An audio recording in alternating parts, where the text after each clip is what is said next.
मातरम प्रविजगचार्य श्री भक्ति वेदांत स्वामी शील प्रभुपाद की जय। समस्त वैष्णवाचार्य वृंद की जय। श्री श्री गौर निताय की जय। श्री श्री राधारमन बिहारी भगवान की जय। उपस्थित समस्त भक्त वृंद की जय। गुरु और वरंग शील प्रभुपाद की जय। हरे कृष्णा। तो आप सभी भक्तों का स्वागत है। आज हम लोग शुरुआत कर रहे हैं श्रीमद् भगवद गीता अध्याय 9 श्लोक संख्या 6। कल हम लोगों ने 4 और 5 पर चर्चा किया था, तो आप लोग हमारे साथ साथ बोलिए, आप भी बोलो। यथा काशस्थितो नित्यं वायुः सर्वत्र गो महान् तथा सर्वाणि भूतानि मतस्थानीत्युपधारय। यथा काशस्थितो नित्यं वायु सर्वत्र गो महान् तथा सर्वाणि भूतानि मतस्थानीत्युपधारय। यथा काशस्थितो नित्यं वायु सर्वत्र गो महान् तथा सर्वाणि भूतानि मतस्थानीत्युपधारय। शब्दार्थ: यथा जिस प्रकार आकाश स्थित, आकाश में स्थित, नित्यम सदैव, वायु हवा, सर्वत्र सभी जगह बहने वाली, महान महान, तथा उसी प्रकार सर्वाणि भूतानि सारे प्राणी, मतस्थानी मुझ में स्थित, इस प्रकार उपधारय समझो। इस श्लोक का अर्थ तात्पर्य शील प्रभुपाद जी के द्वारा। शील प्रभुपाद की जय। जिस प्रकार सर्वत्र प्रवाहमान प्रबल वायु सदैव आकाश में स्थिर रहती है, उसी प्रकार समस्त उत्पन्न प्राणियों को मुझ में स्थित जानो। तात्पर्य: सामान्य जन के लिए यह समझ पाना कठिन है कि इतनी विशाल सृष्टि भगवान पर किस प्रकार आश्रित है, किंतु भगवान उदाहरण प्रस्तुत करते हैं जिससे हमें समझने में सहायता मिले। आकाश हमारी कल्पना के लिए सबसे महान अभिव्यक्ति है और उस आकाश में वायु विराट जगत की सबसे महान अभिव्यक्ति है। वायु की गति से प्रत्येक वस्तु की गति प्रभावित होती है, किंतु वायु महान होते हुए भी आकाश के अंतर्गत ही स्थित रहती है, वह आकाश से परे नहीं होती। इसी प्रकार समस्त विचित्र विराट अभिव्यक्तियों का अस्तित्व भगवान की परम इच्छा के फलस्वरूप है और वे सब इस परम इच्छा के अधीन हैं। जैसा कि हम लोग प्रायः कहते हैं, उनकी इच्छा के बिना एक पत्ता भी नहीं हिलता। इस प्रकार प्रत्येक वस्तु उनकी इच्छा के अधीन गतिशील है। उनकी ही इच्छा से सारी वस्तुएं उत्पन्न होती हैं, उनका पालन होता है और उनका संहार होता है। इतने पर भी वे प्रत्येक वस्तु से उसी तरह पृथक रहते हैं जिस प्रकार वायु के कार्यों से आकाश रहता है। उपनिषदों में कहा गया है, यद भीषा वातः पवते, वायु भगवान के भय से प्रभावित होती है। तैत्तरीय उपनिषद 2:8-1, बृहदारण्यक उपनिषद में 3:8-9 कहा गया है, एतस्य वा अक्षरस्य प्रशासने गार्गी सूर्य चंद्रमसो विद्रतो तिष्ठत एस्तस्य वा अक्षरस्य प्रशासने गार्गी द्यावा पृथ्व्यो विभ्रतो तिष्ठतः। भगवान की अध्यक्षता में परमादेश से चंद्रमा, सूर्य तथा अन्य विशाल लोग घूम रहे हैं। ब्रह्म संहिता में 5:52 में भी कहा गया, यक्षुरेक्ष सविता सकल ग्रहाणाम राजा समस्त सुरमूर्त शेष तेजः यस्याज्ञा भ्रमति संभृत काल चक्रो गोविंदमादि पुरुषम तमहम भजामि। यह सूर्य की गति का वर्णन है। कहा गया है कि सूर्य भगवान का एक नेत्र है और इसमें ताप और प्रकाश फैलाने की अपार शक्ति है। तो भी यह गोविंद की परम इच्छा और आदेश के अनुसार अपनी कक्षा में घूमता रहता है। अतः हमें वैदिक साहित्य से इसके प्रमाण प्राप्त हैं कि यह विचित्र तथा विशाल लगने वाली भौतिक सृष्टि पूरी तरह भगवान के वश में है। इसकी व्याख्या इसी अध्याय के अगले श्लोकों में की गई है। ओम अज्ञानतिमिरान्धस्य ज्ञानाञ्जनशलाकया चक्षुरुन्मिलितं येन तस्मै श्रीगुरुवे नमः। श्रीचैतन्यमनोभीष्टं स्थापितं येन भूतले स्वयं रूपा कदा मह्यं ददाति स्वपदान्तिकम्। वन्देऽहं श्रीगुरु श्रीयुतपदकमलं श्रीगुरुन् वैष्णवांश्च श्रीरूपं साग्रजातं सहगणरघुनाथान्वितं तं सजीवं सावद्वैतं सावधूतं परिजनसहितं कृष्णचैतन्यदेवं श्रीराधा कृष्णपादान् सहगण ललिता श्रीविशाखान्वितांश्च।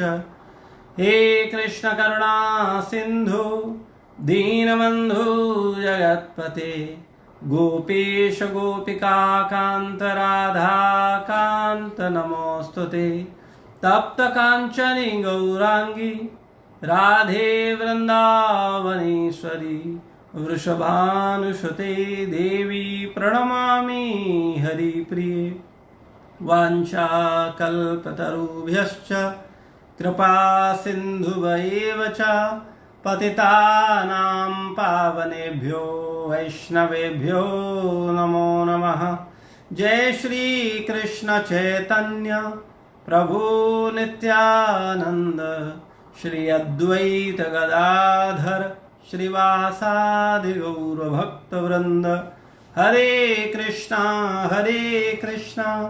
कृष्णा कृष्णा हरे हरे, हरे राम राम राम हरे हरे। नमो विष्णुपादाय कृष्णपृष्ठाय भूतले श्रीमते भक्तिवेदांत स्वामीति नामने। नमस्ते सारस्वतदेवे गौरवाणी प्रचारिणे निर्विशेष शून्यवादी पाश्चात्यदेशतारिणे।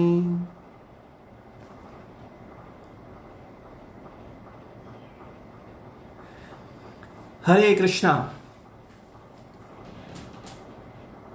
तो 9वें अध्याय परम गुह ज्ञान का 6वां श्लोक। जिस प्रकार सर्वत्र प्रवाहमान प्रबल वायु सदैव आकाश में स्थित रहती है, उसी प्रकार समस्त उत्पन्न प्राणियों को मुझ में स्थित जानो।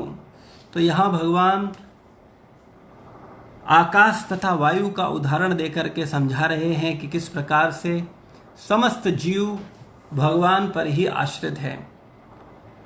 कल हम लोग चर्चा कर रहे थे, भगवान ने बोला था कि वास्तव में यह संपूर्ण जगत मेरी अव्यक्त रूप द्वारा व्याप्त है। समस्त जीव मुझ में हैं, किंतु मैं उनमें नहीं हूँ। आगे कहते हैं, तथापि मेरे द्वारा उत्पन्न सारी वस्तुएं मुझ में स्थित नहीं हैं। यथा मेरे योग ऐश्वर्य को देखो, यद्यपि मैं समस्त जीवों का पालक भरता हूँ और सर्वत्र व्याप्त हूँ, लेकिन मैं इस विराट अभिव्यक्ति का अंश नहीं हूँ, क्योंकि मैं इस सृष्टि का कारण स्वरूप हूँ।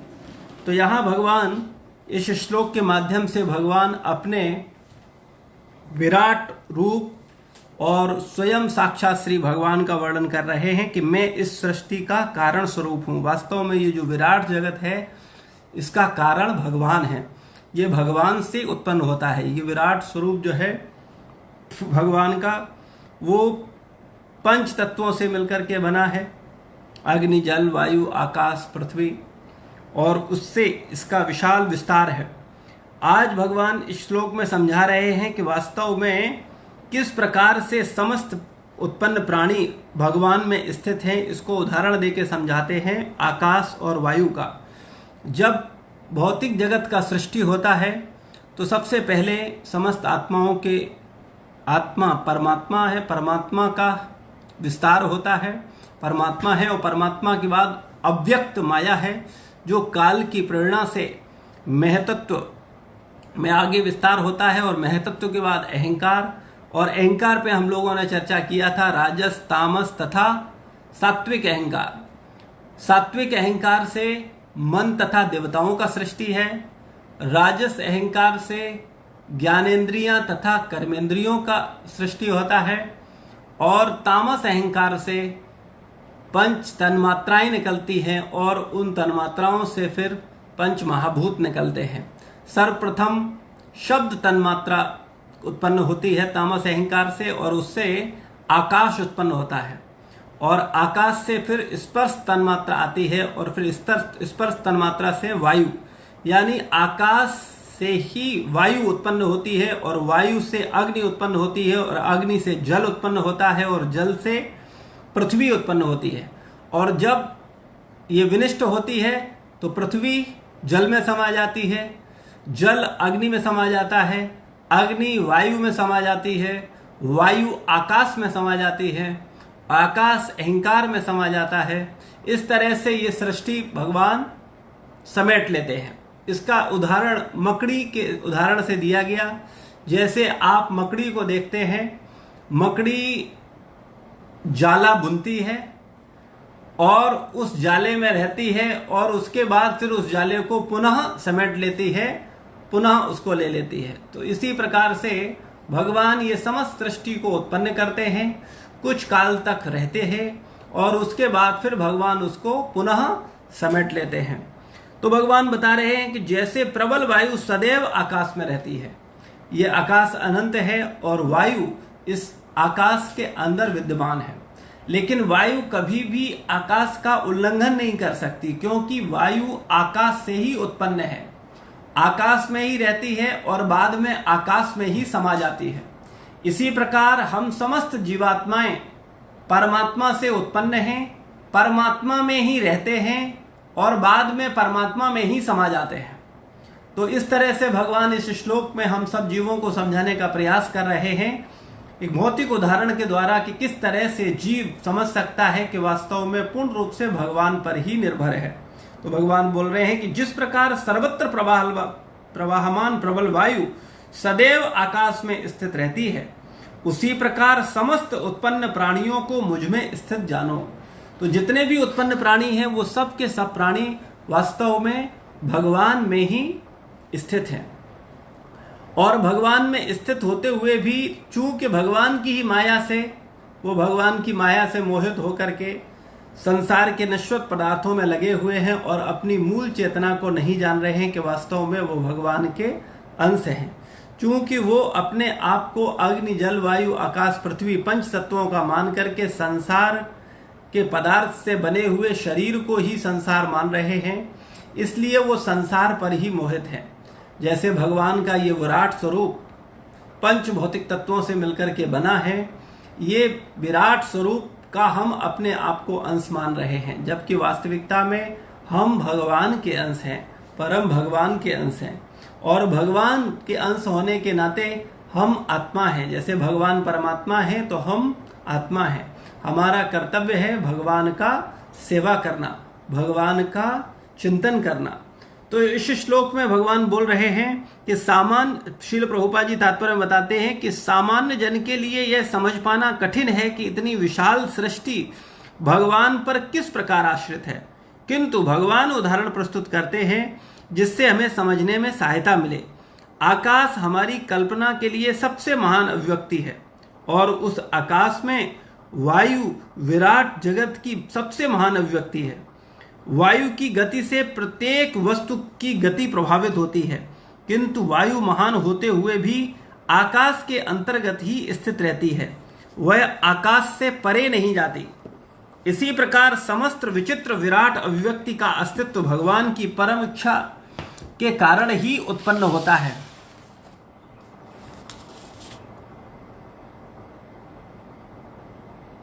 इसी प्रकार समस्त विचित्र विराट अभिव्यक्तियों का अस्तित्व भगवान की परम इच्छा के फलस्वरूप है और वे सब इस परम इच्छा के अधीन हैं। जैसा कि हम लोग प्रायः कहते हैं, उनकी इच्छा के बिना एक पत्ता भी नहीं हिलता। इस प्रकार प्रत्येक वस्तु उनकी इच्छा के अधीन गतिशील है और उनकी ही इच्छा से सारी वस्तुएं उत्पन्न होती हैं और उनका पालन होता है और उनका संहार होता है। इतने पर भी वे प्रत्येक वस्तु से उसी तरह पृथक रहते हैं जिस प्रकार वायु के कार्यों से आकाश रहता है। वास्तव में वायु आकाश के अंदर है, लेकिन आकाश वायु से अलग है। इसी प्रकार से जीवात्माएं परमात्मा के इस विराट अभिव्यक्ति में हैं, लेकिन परमात्मा इससे अलग है। तो इस तथ्य को हमको समझना चाहिए कि वास्तव में इस विराट सृष्टि को जब हम समझेंगे, भगवान का जो श्रीमद् भागवत के 3 स्कंद में इसका और विस्तृत वर्णन है कि जब भगवान अपना विस्तार करते हैं और जब अहंकार, तामस, राजस और सतो से व्यक्ति का इंद्रियां, मन, देवता और पंच महाभूत उत्पन्न होते हैं, तब ये सृष्टि का विस्तार होता है, भगवान का विराट स्वरूप है। तो वास्तव में इस पर विचार करें और विचार करके देखें तो हम लोग इस पर पहुंचेंगे कि हम अपने शरीर में न तो हम अपने आप को इंद्रियां मानते हैं, न हम अपने आप को मन मानते हैं। वास्तव में हम अपने आप को पंच महाभूत का ही मानते हैं, यानी शरीर, अग्नि, जल, वायु, आकाश, पृथ्वी से बना हुआ ये शरीर, इससे हम लोग प्रभावित होते हैं, इसको अपना मानते हैं, या इनके इंद्रिय विषय जो तन्मात्राएं हैं, जो रूप है, शब्द है, इंद्रिय विषय हैं, उन पर हम मुग्ध होते हैं। तो कहने का तात्पर्य यह है, ये तामसिक वृत्ति के कारण है, तामसिक अहंकार की अधिकता के कारण हम वास्तव में अपना अनुभव भगवान की इन तामस अहंकार के आधार पर अपना तुलना करते हैं। इस पृथ्वी, अग्नि, जल, वायु, आकाश, स्थूल शरीर का अपने आप को मैं मानते हैं कि मैं शरीर हूं। लेकिन वास्तव में जब व्यक्ति और गंभीर चिंतन करता है तो फिर वो थोड़ा उससे ऊपर उठता है, फिर वो इंद्रियों पर ध्यान देता है कि वास्तव में उसके पास 5 कर्मेंद्रियां हैं, 5 ज्ञानेंद्रियां हैं और ये इंद्रियां अनियंत्रित हैं, उसके नियंत्रण में नहीं है और ये अनियंत्रित होते हुए उसको विभिन्न प्रकार के पाप कर्मों में लगा रही है। और पाप कर्म करते हुए ये इंद्रियां संतुष्ट होना चाहती हैं, लेकिन वास्तव में वो जितना पाप कर्म कर रही हैं या जितना इंद्रियों को तुष्ट करने की कोशिश हो रही है, उतनी ही इंद्रियां अतृप्त और होती जा रही हैं। तो जब व्यक्ति का थोड़ा सा उन्नति होता है तो फिर वो अपना इंद्रियों पर ध्यान देता है, ज्ञानेंद्रियों और कर्मेंद्रियां, और इनको भगवान की सेवा में लगा करके इनको शुद्ध करता है। और जब थोड़ा सा व्यक्ति का उन्नति होता है, फिर व्यक्ति अपने मन पर ध्यान देता है कि वास्तव में ये मन ही बंधन तथा मोक्ष का कारण है। मन के कार्यकलापों पर हमारा ध्यान ही नहीं होता, केवल हम लोग शरीर के कार्यकलापों पर ही लगे रहते हैं। वास्तव में बुद्धिमान व्यक्ति मन के कार्यकलापों को समझने की कोशिश करता है, क्योंकि शारीरिक सुख से मानसिक सुख बड़ा है, शारीरिक दुख से मानसिक दुख बड़ा है। वास्तव में जिस व्यक्ति का मन सुखी है वो बाहरी स्थिति कैसी भी हो तब भी सुखी रहेगा, और जिस व्यक्ति का मन दुखी है, बाहरी स्थिति चाहे सब कुछ ही क्यों न हो, सोना चांदी घर बड़ा सब कुछ भी क्यों न हो, लेकिन फिर भी वो सुखी नहीं हो सकता। तो व्यक्ति का जब आध्यात्मिक जैसे जैसे चेतना का उन्नति होता है तो फिर वो उस पर ध्यान देता है और अपना प्रगति करता है। फिर उसके बाद और प्रगति होने पर व्यक्ति और गहराई से सोचता है और इंद्रियों के अधिष्ठाता देवताओं का भी चिंतन करता है कि वास्तव में किस प्रकार से देवताओं के प्रभाव में आकर के हम विभिन्न प्रकार के शारीरिक या इंद्रियों के कार्यों को संतुष्ट करने में लगे हैं। वास्तव में उन देवताओं, उन इंद्रियों के जो अधिष्ठाता देवता हैं, उनकी शरण न लेकर के हमको परम भगवान श्री कृष्ण की शरण लेनी है, जो सबके उद्गम है। जिस प्रकार से कोई भी वृक्ष की पत्तियां, फल, फूल, टहनियां, तना सब कुछ जड़ों पर निर्भर रहता है, इसी प्रकार परब्रह्म परमात्मा भगवान श्री कृष्ण पर ही समस्त देवी देवता, समस्त सृष्टि जो कुछ भी है सब भगवान पर ही निर्भर है। इसलिए जब व्यक्ति इतना बुद्धिमान होता है तो वो समस्त कारणों के कारण परमात्मा की शरण में जाता है और फिर वो परमात्मा की शरण में जाकर परमात्मा का भक्ति करता है। अगर व्यक्ति किसी भी वस्तु के कारण का कारण पर जाना चाहे तो वो जान जाएगा कि वो भगवान तक पहुंच सकता है। जैसे हम सब पृथ्वी को देखते हैं, तो अगर कोई पृथ्वी के कारण को जाने कि पृथ्वी का कारण क्या है, तो पृथ्वी का कारण है जल। फिर जल का कारण क्या है, तो जल का कारण है अग्नि। अग्नि का कारण वायु। वायु का कारण आकाश। आकाश का कारण अहंकार और अहंकार का कारण महतत्व। महतत्व का कारण अव्यक्त माया और माया का कारण परमात्मा। तो व्यक्ति इस तरह से किसी भी वस्तु के कारण का कारण पर पहुंचेगा तो व्यक्ति परब्रह्म परमात्मा भगवान श्री कृष्ण तक पहुंच जाएगा। लेकिन चूंकि जीव इतना क्षुद्र है, इतना छोटा है कि वास्तव में परमात्मा को समझने के लिए उसको बहुत पूर्ण शरणागति चाहिए। जैसे इस संसार में हम पृथ्वी पर रहते हैं, लेकिन पृथ्वी को समझने के लिए पूरा पृथ्वी से थोड़ा ऊपर उठना पड़ेगा, यानी ऊपर जाकर के देख सकते हैं कि पृथ्वी का क्या स्वरूप है, क्या है, या पृथ्वी का ज्ञान लेकर के वास्तव में उसको समझ सकते हैं। इसी प्रकार से वास्तव में परब्रह्म परमात्मा इतना विशाल है जिसकी तुलना या जिसके विषय में हम अपनी इस मन बुद्धि और अहंकार, इस मन बुद्धि से सोच भी नहीं सकते। मन बुद्धि इंद्रियों से परे है भगवान। इसलिए हम सबको गंभीरता पूर्वक भगवान की शरण लेनी चाहिए और भगवान हम अपनी सीमित इंद्रियों के माध्यम से भी असीमित भगवान के प्रेम की प्राप्ति होनी चाहिए। तब वास्तव में हम भगवान को प्राप्त कर पाएंगे और भगवान को समझ पाएंगे। आगे चर्चा है कि उपनिषदों में कहा गया है कि वायु भगवान के भय से प्रभावित होता है। वास्तव में अगर आप देखो इस संसार की समस्त सृष्टि जो भी किसी न किसी के भय से ही चलती है। अगर इस संसार में भी देखो, अगर आप अपने परिवार में देखो तो परिवार में जो परिवार का मुखिया है उसके भय के कारण सब लोग अपने अपने कार्यों को व्यवस्थित करते हैं। एक फैक्ट्री को देखो तो फैक्ट्री के जो सुपरवाइजर है, मैनेजर है, मालिक हैं, उनके भय के कारण सब अपना अपना कार्य सुचारू रूप से टाइम से पहुंचते हैं, टाइम से पहुंच करके अपना काम करते हैं। यानी वास्तव में संसार का प्रत्येक प्राणी जो है वो भय से ही अपने कार्यों को सुचारू रूप से करता है। इसी प्रकार से शास्त्रों में वर्णन है कि जो सूर्य है, चंद्र है, जो नक्षत्र हैं, ये सब भगवान के भय से ही कार्य करते हैं। वायु भगवान के भय से प्रभावित होती है। आगे और वर्णन है कि भगवान की अध्यक्षता में परम आदेश से चंद्रमा, सूर्य तथा अन्य विशाल लोग घूम रहे हैं। और ब्रह्म संहिता में ब्रह्मा जी बता रहे हैं कि यह सूर्य की गति का वर्णन है। कहा गया है कि सूर्य भगवान का नेत्र है और इसमें ताप तथा प्रकाश फैलाने की अपार शक्ति है। हम देख सकते हैं सूर्य का दर्शन प्रत्येक व्यक्ति बहुत आसानी से कर सकता है, हर व्यक्ति करता है और वास्तव में ये सूर्य भगवान का नेत्र है। आप कहेंगे भगवान का नेत्र है, हाँ वास्तव में भगवान का नेत्र है। और हम लोग भी जो कुछ देख रहे हैं वो भगवान के नेत्र से ही देख रहे हैं, हम अपने नेत्रों से नहीं देख रहे।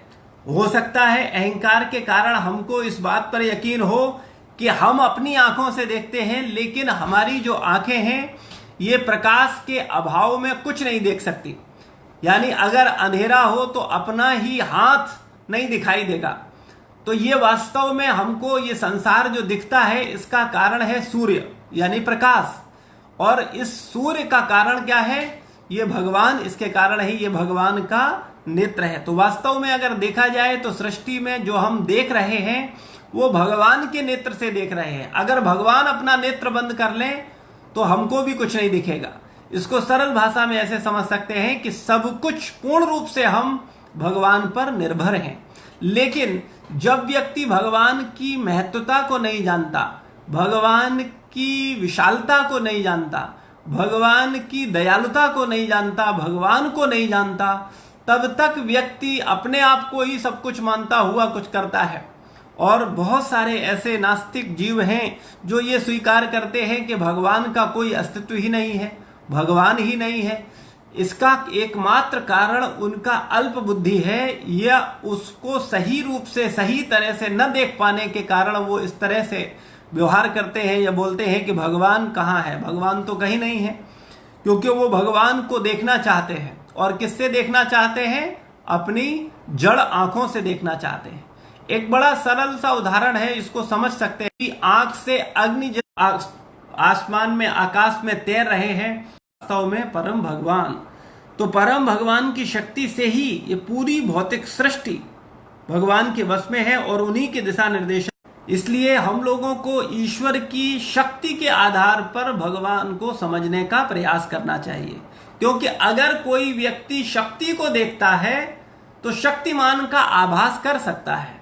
जरूरी नहीं है कि वो शक्तिमान से मिले, लेकिन वो उसकी शक्ति के माध्यम से उसको एहसास कर सकता है। इसी प्रकार से संसार में जितनी भी शक्तियां हैं, उस समस्त शक्तियों के एकमात्र स्रोत भगवान श्री कृष्ण है। सूर्य की शक्ति को हम देख सकते हैं कि सूर्य कितने करोड़ों किलोमीटर दूर है, लेकिन उसका प्रकाश समस्त ब्रह्मांड में प्रकाशित होता है और सब जगह प्रकाश फैलाता है। एक जगह सूर्य है, लेकिन उसका प्रकाश, उसकी ऊष्मा कहां कहां तक फैल रही है। तो कहने का तात्पर्य है, हम भगवान की कृपा से भगवान की शक्तियों को देख करके भगवान का एहसास कर सकते हैं। प्राथमिक भगवान को समझने का यही तरीका है कि व्यक्ति शक्तियों के माध्यम से शक्तिमान को समझे, लेकिन जब वो प्रगति करेगा फिर वो भगवान से प्रेम करेगा, भगवान के शरणागत होगा, भगवान का नाम जप करेगा और भगवान का प्रत्यक्ष सानिध्य का अनुभव करेगा, फिर वो वास्तव में भगवान को समझ सकता है। तो हम सब लोगों के जीवन का एकमात्र लक्ष्य भगवान को समझना होना चाहिए, उनसे प्रेम करना होना चाहिए। और भगवान से प्रेम करने के लिए ये नितांत आवश्यक है कि हमारी जो इंद्रियां हैं, जो कि पूर्ण रूप से जड़वत हैं, इनको भगवान परम चेतन के सानिध्य में लाके इनको चेतन करना होगा, इनको दिव्य करना होगा। इसीलिए कृष्ण भावनामृत सबसे सरल तरीका है अपनी समस्त इंद्रियों को शुद्ध करने का, दिव्य करने का। जो व्यक्ति जितना अधिक अपनी इंद्रियों को भगवान के संपर्क में रखेगा, उतने ही तीव्रता से उसकी इंद्रियां दिव्यता को प्राप्त होंगी, उतनी ही तीव्रता से इंद्रियां शुद्धता को प्राप्त होंगी और फिर वो भगवान को समझ पाएगा। तो कृष्ण भावनामृत का मतलब है अपनी समस्त कर्मेंद्रिय तथा ज्ञानेंद्रियों के द्वारा परम भगवान की सेवा करना, उनके सानिध्य में उनको लगाए रखना। और उनकी सेवा करने मात्र से हमारी इंद्रियां शुद्ध होंगी और हम भगवान को समझ पाएंगे, उनको प्राप्त कर पाएंगे। तो इसको सरल भाषा में आज का जो श्लोक में भगवान ने बोला है, इसको समझना चाहिए कि जिस प्रकार सर्वत्र प्रवाहमान प्रबल वायु सदैव आकाश में रहती है, वायु आकाश से उत्पन्न होती है और आकाश में रहती है, लेकिन आकाश में रहने पर आकाश को वायु का कोई भार महसूस नहीं होता। कोई उसको ये नहीं लगता कि बड़ा वायु को वो संभाले हुए है। वो स्वाभाविक है, आकाश से उत्पन्न है, आकाश में रहती है और बाद में आकाश में ही समा जाती है। इसी प्रकार से हम समस्त जीवात्माएं परमात्मा से ही उत्पन्न हुए हैं और परमात्मा में ही हैं, तो परमात्मा को कोई हम भार स्वरूप नहीं लगते। और बाद में जब सृष्टि का विनाश होता है, महाप्रलय होती है, तो भगवान के अंदर ही हम समा जाते हैं। तो इस प्रकार भगवान से ही उत्पन्न होते हैं, भगवान में ही रहते हैं और भगवान में ही समा जाते हैं। ये कार्यक्रम तब तक चलता रहता है जब तक हम बद्ध अवस्था में रहते हैं, लेकिन भगवान का भक्ति करके, साधना करके, स्वाध्याय करके, भगवत चिंतन करते हुए जब वो भगवत धाम को प्राप्त कर लेता है, तो वो इस भौतिक प्रकृति के चंगुल से छूट जाता है और आध्यात्मिक परम धाम को प्राप्त होता है।